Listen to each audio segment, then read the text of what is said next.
Kontrata ni Kai Sotto sa Yokohama sisiguraduhin ni Coach Aoki Taketo at next game nga po ng Yokohama kontra sa kupunan ng Toyama Grouses, pinaghahandaan na ng ating pambato na si Kai Sotto. And bago tayo magpatuloy mga kaibigan, palike and subscribe naman and pahit ng notification bell.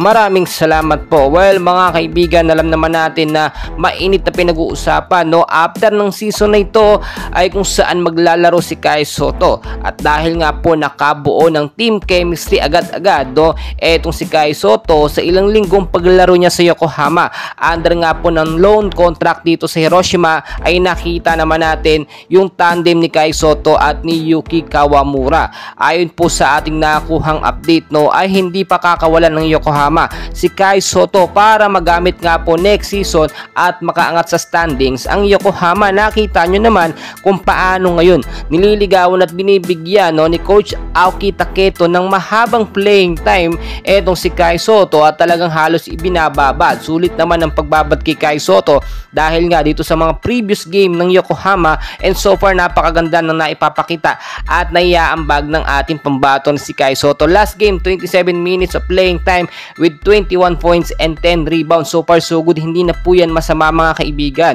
Bilang isang big man napipigilan niya rin talaga mga score ang mga scoring machine ng kalaban. Pero matindi po ang makakalaban nila sa March 20. Kupunan po ng Toyama Grouses. Maraming mga balyahan na mangyayari. Medyo malalaki ang katawan ng mga player po ng Toyama. Kaya naman ngayon nakita nyo ay talagang todo pagpapakondisyonan ng katawan si Kai Sotto. Ayon sa kanyang conditioning coach, mabilis ang improvement ni Kai Sotto. Yung sinasabi ng B-League Japan B-League na 15 pounds na dagdag sa muscle ni Kai Sotto ay baka sumobra pa nga po. Well, kung sumobra man yan, walang problema. Kapag kasi mas lumaki pa ang pangangatawan ng ating pambato na si Kai Sotto, masasabi natin na hindi lamang siya basta-basta big man.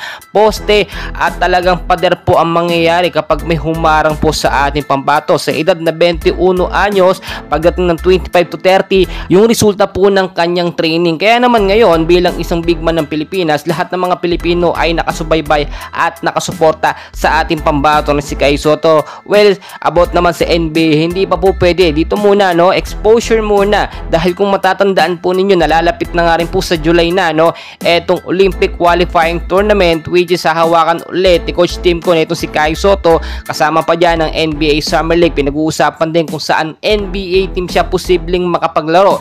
At alam naman natin, at dahil na rin walang conflict sa schedule, posibleng makadalo o madaluhan ni Kai Sotto ang dalawang event po na ito. Well, para sa akin mga kaibigan, mas maganda talaga na mag-stay na muna at si Coach Aoki Taketo muna ang humawak sa ating pambato na si Kai Sotto. And so far, kahit hindi maging maganda ang mga laruan ni Kai Sotto or mawala siya sa momentum, okay lamang, nabibigyan pa rin siya ng maayos sa playing time at lagi po na ipapasok sa first five. Well mga kaibigan, patuloy ko po kayong i-update, and please huwag kalimutan mag-like and subscribe. Maraming salamat po.